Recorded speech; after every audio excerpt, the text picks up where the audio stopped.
Okay. So guys, I noticed I have my other laptop, and you know, I thought of another idea. I'm gonna talk about it.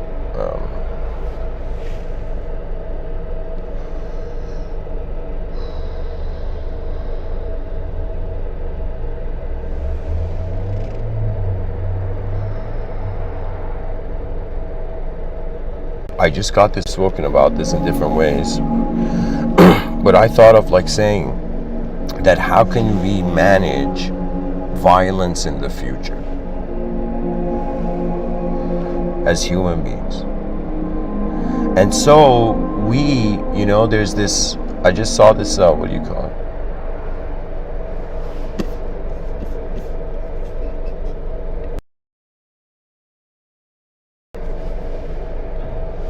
There's this picture. Okay, there's this meme, and the meme is like the face of this Native American individual, and it's all in like sepia, color, at the whole picture. And on it says, what if I told you that the left wing and the right wing belong to the same bird?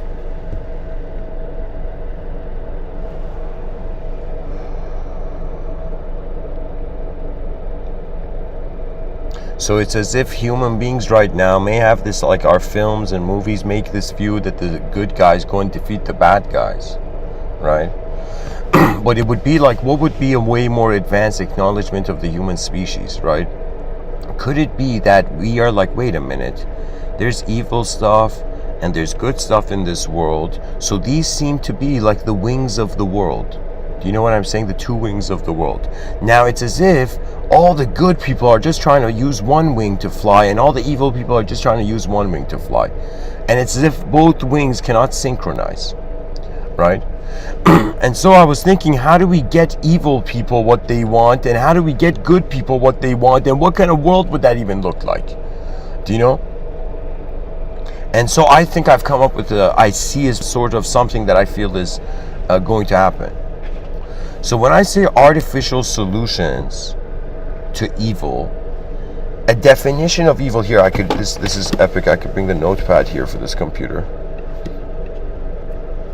Nice. So, evil, okay? We come to this view where, so guys, just look at the screen. I'm writing stuff. Artificial solutions to evil, okay? So we have to be like, what is evil? That's one question we gotta answer. And then we gotta say, what does artificial mean? And then in some sense, what kind of solution?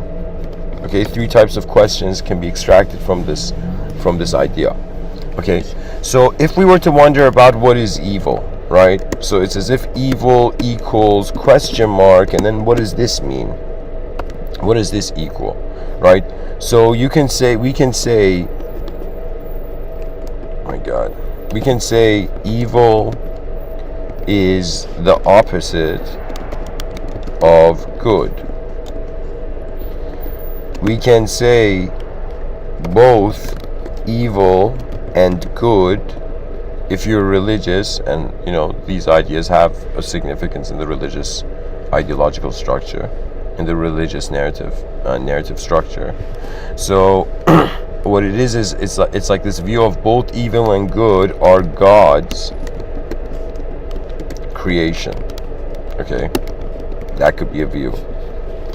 Another view we could have of evil is ignorance. And guys, these are just Mr.Within. These are just... Yo, guys, just hold on.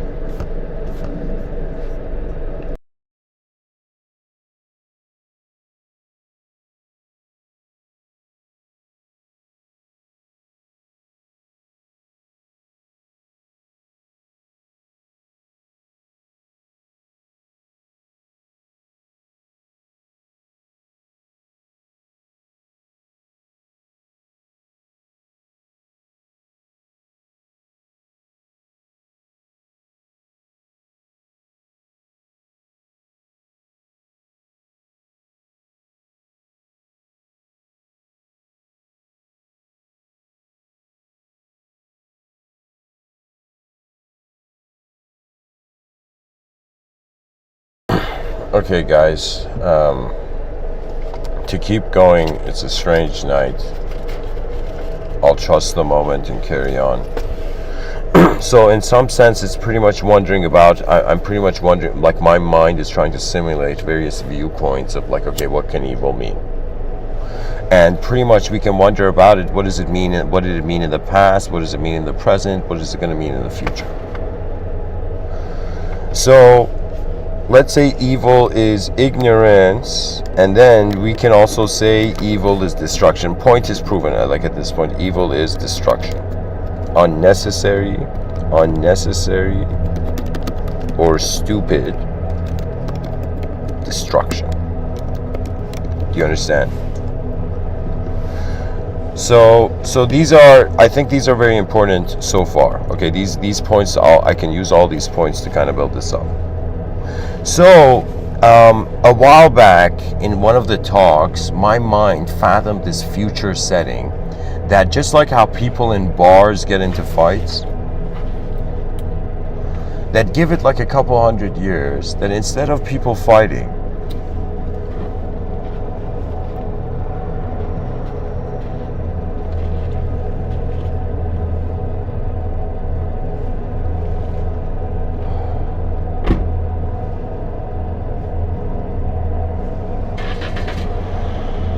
instead of people physically like going out in the street and like street fighting due to like a bar quarrel, right? So it would be as if the bar would have like this next level cyberspace thing that both of those guys, when they want to fight, instead of physically fighting, they both go into these cyberspace booths and they enter like a video game where they're both like these virtual reality warriors and they fight it out and in cyberspace. That's what it means to be a gentleman in the future. We conduct our violence as a species in cyberspace. Do you know what that means? That means we're like, okay, evil people, does it matter if you're evil to human beings, or does it matter if you're evil to androids that look like human beings, or does it matter if you're evil in a virtual reality where you're being whatever you like? Do you see what I'm saying? I'm trying to say all those human beings that decide to live in ignorance, you're going to get vacuumed into cyberspace in the future. You're entering that karma. Sorry, I shouldn't say you're entering that karma. You're in the rhythm of that karma. It's as if you're in a river that's going that way. So that's an example of like an artificial solution to something that could have led to evil, or something that was evil in nature, you know. As someone raised in Iran, especially the school I attended to, there was like literally fights were normal, you know.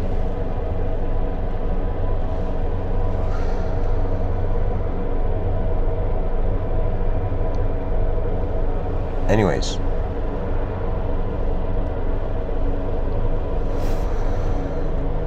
so what I'm trying to say right now, I could say, like, as another artificial solution to evil, let's say world leaders are fighting, right? And imagine, you know, some philosophers suggest this genius idea to the United Nations that, yo, can we get some next level gaming developers, you know, a game company, like some next level gaming company, to build a game that is an accurate representation of the military power of all nations. And instead of millions of human beings dying, it's like the two leaders are deciding the war, so both leaders should go in cyberspace, and whichever leader's army wins, that's it. Do you see what I'm saying? Because at the end of the day, right, we are creatures that forget the day, we sleep and we wake up and it's a new day. So if we choose a decision that is too unnecessary, if we could, like, do you understand what I'm saying? It's like one day it's like, imagine some guy's pushed into pressing like a nuclear button, right, and the person's like, wait a minute, what if I feel differently tomorrow?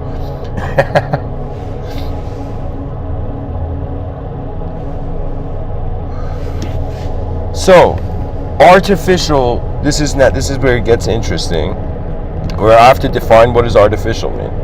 Okay, and most people dislike artificial, and let me tell you why. Because it is impure for a natural being. We got to acknowledge this. There's nothing to hide. You know, a cyberspace will lead to impure states of mind. It's just that. You see, the technology doesn't have the purity of an emotional sensitivity to a divine order. Do you see? That means it's like I envision AI becoming mankind's greatest disciple and best friend, right? Or it would literally be like one of the great children of humanity.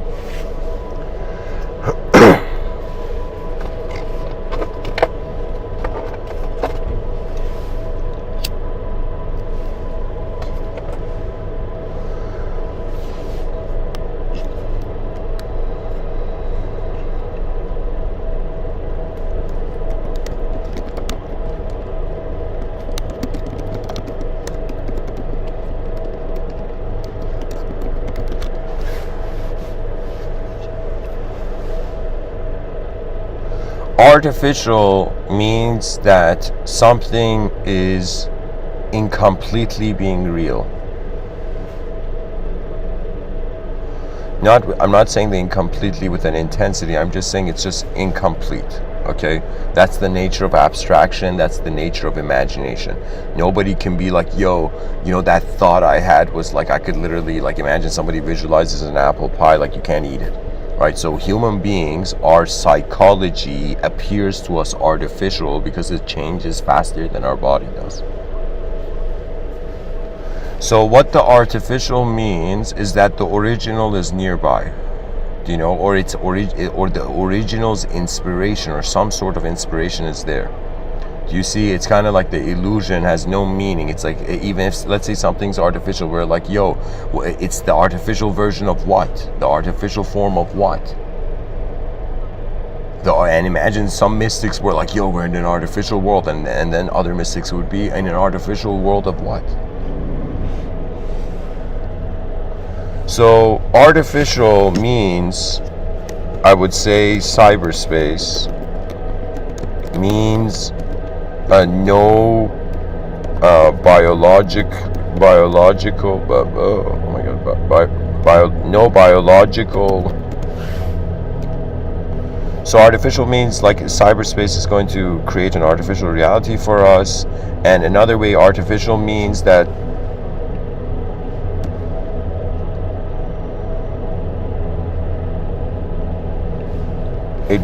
it could mean a non-biological reality also.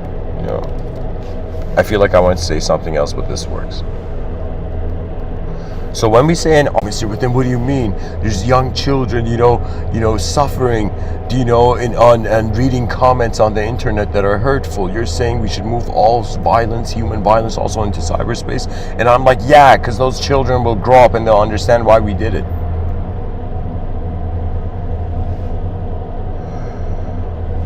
So anyways, here, I'll put Unreal. Hollow or non-biologically... oh yeah, here, consequential. This is the word I was looking for, consequential.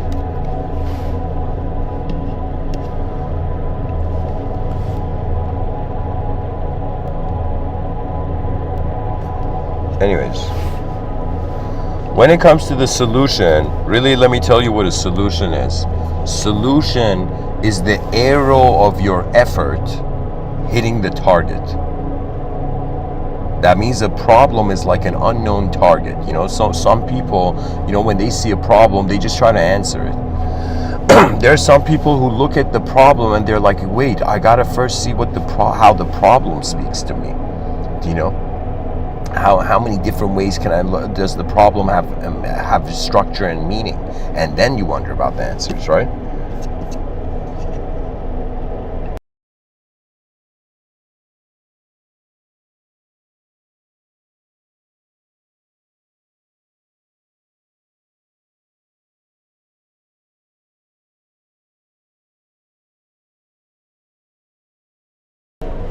Mankind has explored the worlds he lives in, but he has not explored the worlds that live in him.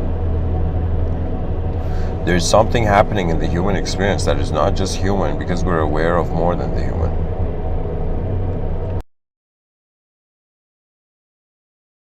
So even though our existence is human, our experience is, the human is just a part of our experience. Do you know what I'm saying? I'm saying your body is human, your mind is dehumanized, the mind, and the soul is an inconceivable presence. That means there's no duality, cannot really have an opinion on it.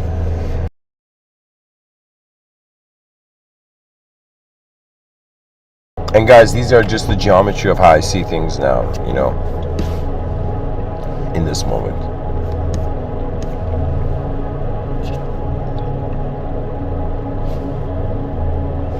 So we got to think about it as a species. How do we manage like evil and violence on this planet? So evil people are going to be like, yo, Mr. Within, you want to build an advanced civilization and not include us? And then imagine all the good people are like, yo, Mr. Within, you want to build an advanced civilization and not include us? And I would be like, no, I want to build an advanced civilization that you two have to include yourselves in. Do you see? That's the nature of vision. Sometimes the inner realms can leap. Do you know, while in some sense the body's like, it's like while the body's trying to figure out, yo, am I existing right now? You know, the mind is already ahead, shifting between world to world, constantly scanning the moment. You know, if you look at a sparrow on a branch, I've given enough talks to nature to observe like incredible psychology to some degree, you know. And so when you look at a bird on a branch, what is the first thing the bird does when it lands on a branch? It literally, its head is like an advanced surveillance camera, like left, right, top, everywhere. It's just dang, dang, dang, dang. So it's literally like, you know, like a martial artist, like, you know, moving a sword. Literally, this bird literally scans everywhere, its whole environment. And so what if what that scanning ability of the bird is not from the body of the bird? You see what I'm saying? What if it's a quality? It's a quality of the universal sector. You know, even arguments can be made that the soul is the soul of the world.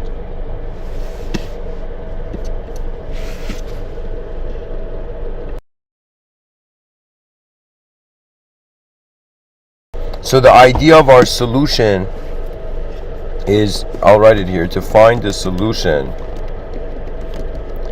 that doesn't destroy anything unnecessarily. And just like we have Occam's razor, I will call this Mr. Within's eraser. And it's a principle. It's a principle that you have. That means you try to find a solution to the problem without destroying anything unnecessarily. It's as if we were inspired by Occam's razor, but we position it contextually like this.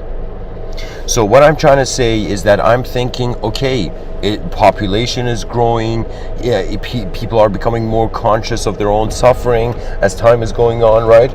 Just like that's pretty much what it is. It's like the caveman didn't know how they felt. It's like, but the modern human being is a poet, you know?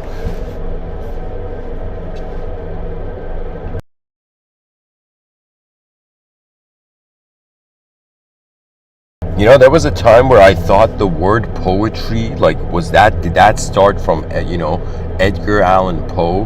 Do you know what I'm saying? The word poetry, right?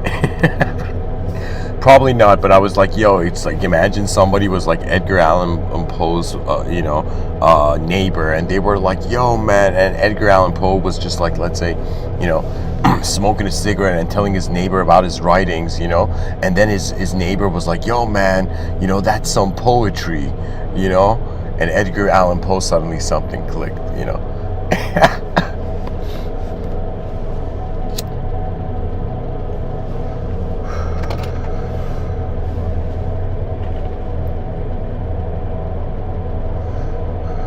It's good that Edgar Allan Poe wasn't alive to see Kung Fu Panda. I think that would mess with his, mental state, mindset. You know? So what I'm pretty much saying is, like, it makes sense to try to use cyberspace and to try to, because the human being is a creature of expression. Its expressions can sometimes be intense and rage and wrath and whatnot, and sometimes it can be grace, love, and joy. But both wings belong to the same bird. Our sense of us being good and bad belong to the same moment. If you notice, your ideas of that you're a good person and your ideas that you're a bad person, they present themselves as an awareness to a whole moment being, and then you are in it. Like it's so weird. Even though a very advanced individual would be an individual that can wonder about all the different dimensions that are possible, and then wonder about what is the most advanced state in all those dimensions, and wonder about what is the most instantaneous form sort of advancement. And for human beings, this is the value. And people were like, yo, what's the point of truth? And I would say what's the purpose of truth? Advancement. I mean, think about it. Even if you're religious, like billions of people are religious, monotheistic, on this planet. And so to them, it's as if, what is God doing? God is checking his invention. God is checking his creation. It's a quality check. Do you see? It's like heaven and hell is a quality check. It's like if the creation was good quality, nice, you go to heaven. You go in front of the store. If the quality wasn't nice, it's like you return the product. You know what I'm saying? So what I'm saying is that we should have this sense that there is too much of a specific design. That it's as if it's kind of like, I don't want to say there's a hidden artist, but the world is very creative.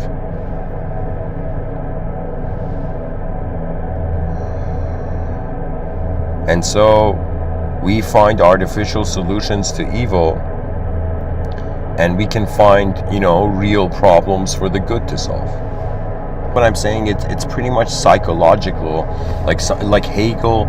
I saw a video recently. Somebody said Hegel, his last words was like, there was one person who could understand me, but even he could not understand me, as if suggesting that the way we experience ourselves, nobody else can experience it that way, because if they did, they would be us. This is why, it's not that you're just a biological entity. How do you know you're a biological entity? And is that knowing physical? So if somebody comes up to you and says, who are you? And you say, yo, I'm this person, that, I'm this, right? And then the person would be like, okay, who is saying I am this? Every birthday yet that you have blown a candle, who has been blowing the candles? Who has been aware of every passing birthday? It's like a timeless entity is like, playing a sort of theater of its own temporality. Do you see what I mean? What it is it's pretty much, this is the idea. We're temporary, there's nothing else, or we were never temporary and there's always been something else. These are the two options. Even Socrates noticed this. Even from that time, people have known this.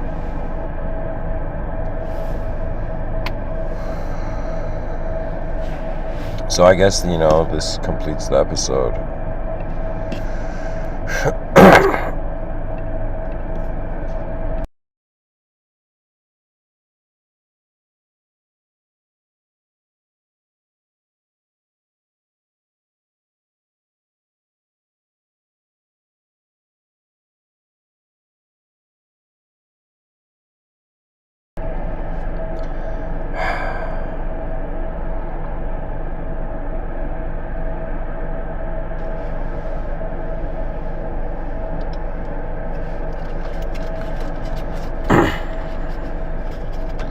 What can I say that the silence hasn't already remembered? The most coolest advantage that we as creatures have is that we don't know what we are. That's super cool. If you're someone who's suffering, if you have problems, just for a second think about it, that maybe this sense of self that is suffering doesn't know. This is not you. This is a part of you. What if the human experience is a part of something that is beyond the human experience? What if we have a sort of divine membership, just like you go to a gym membership, right? You get a gym membership, it's as if like, an animal got a divine membership.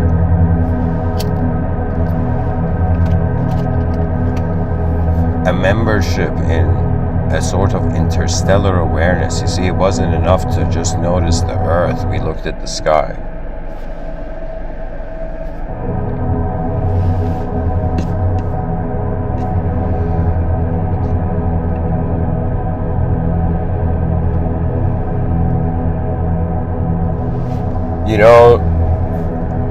I think Edgar Allan Poe, guys, went to Poland and he was like, yo, is this my kingdom?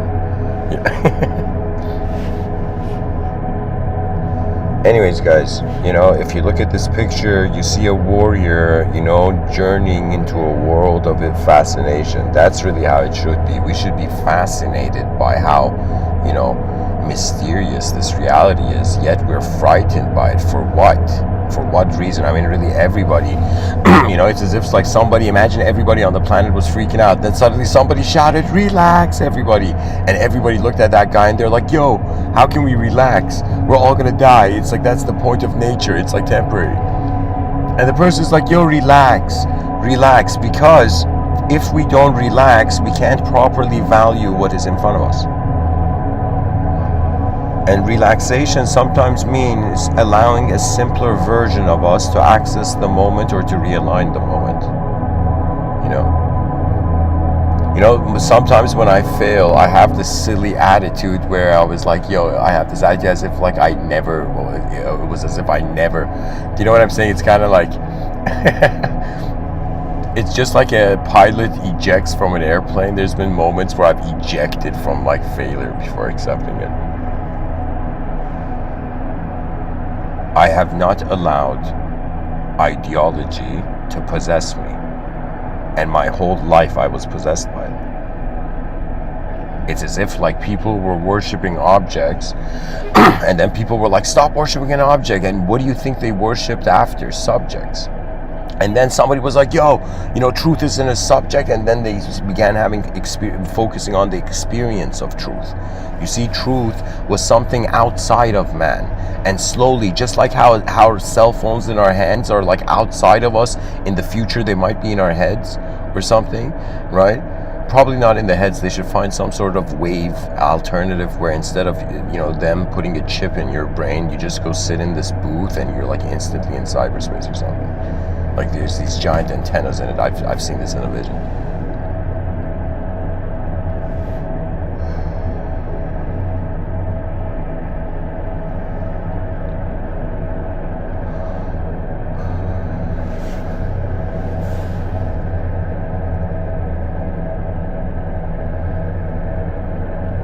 Sometimes I wonder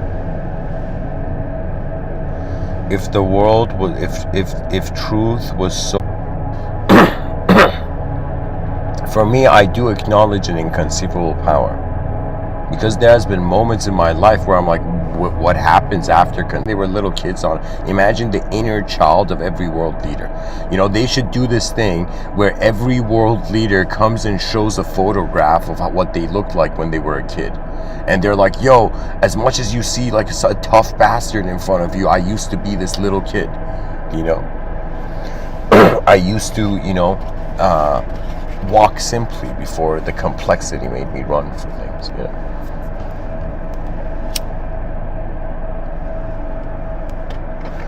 For me, this is the thing. I was like, some people freak out about overpopulation, but in Mr.Within Civilization 2.0, the moment we build sky cities, that problem is solved. So overpopulation is not a problem. The problem is overcrowdedness, I would say. And in some sense, an absence of a collective purpose for the whole species. That means the bedtime stories we've been told have been all about the past.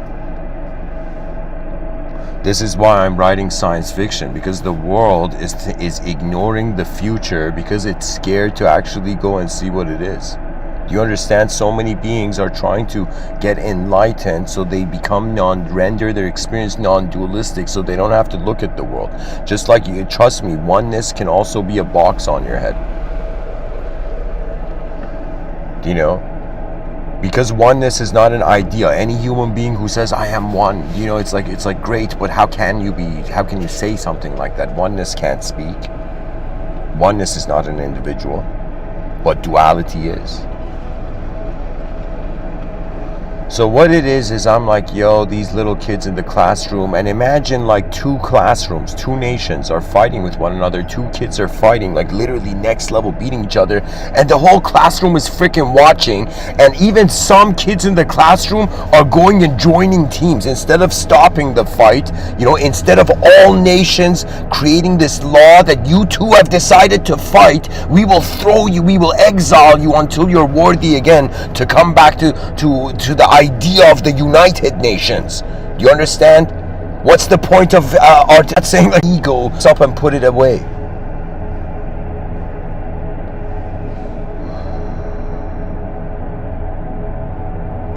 My attempt in this lifetime, you know why? Because the cosmos is waiting for its roar.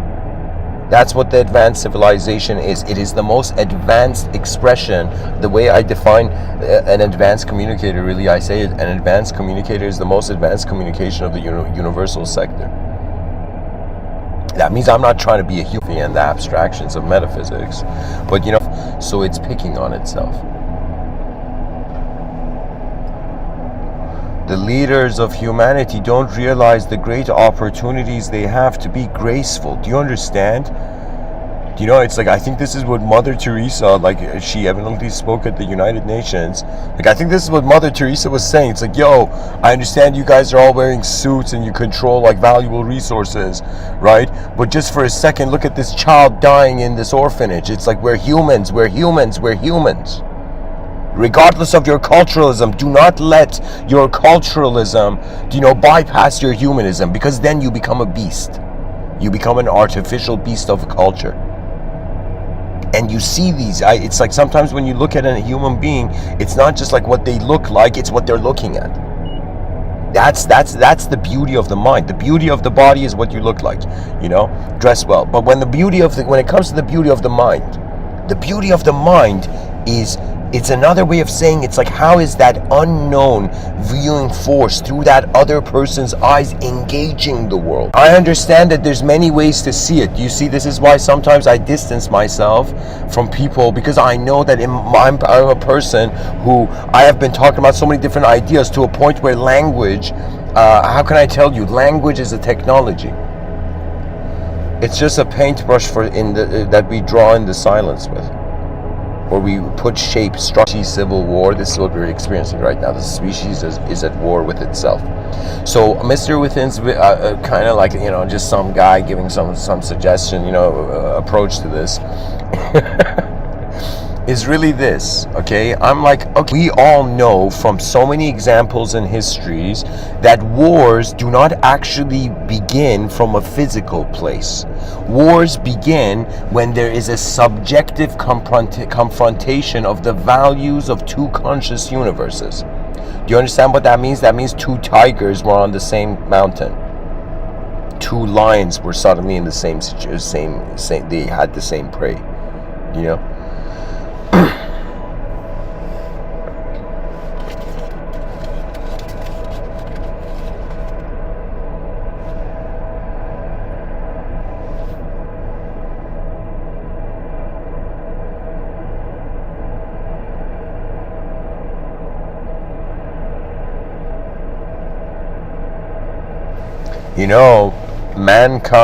the human being may not be perfect, but due to that imperfection, he can learn from the perfection of his world.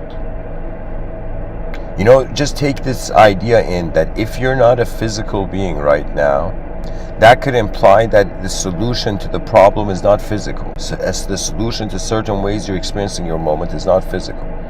Okay, so what I mean is that I think about it, it's like, okay, two people are disagreeing and war is starting, right?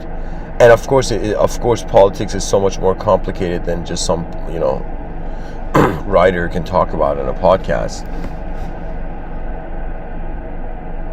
But to me, it's as if two people can change their mind, an unnecessary amount of it's like Mr. Within's eraser principle. It's like if both nations are trying to find a strategy to a dilemma, right? That strategy should in some sense include the least amount of destruction is required to love an unknown world. You have to be such an advanced being to love an unknown world. There was a time where, I don't know, it was weird. When I was young, I felt like my soul wasn't here. Like, I shouldn't say my soul wasn't here, but I felt like my soul wasn't in my body. I felt like my mind was like running things, but it was like kind of lifeless. And at some point, the unknown gave me life, gave me a new life, That's really what I have experienced in this lifetime so far. In the middle of my known conceptual reality, an unknown abstract glitch occurred, right? And this is the VMO, right? So then, what does that mean, right? That means that the person, what meditation is like the person, the attention, the intelligence that is identifying with the 2D pixelated character on the computer screen realizes, yo, I'm looking at the computer screen, I am not the computer screen. The enlightened yogi Sri Ramana Maharshi, he in some sense said that there's a screen of pure consciousness, that when you wonder about the true depths of what is looking here,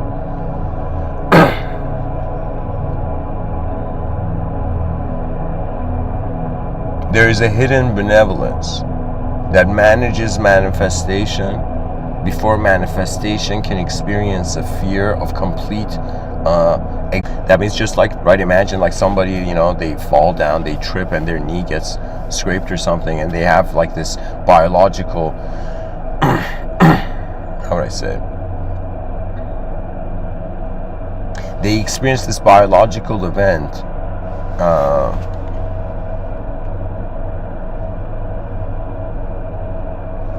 the thought leaped away.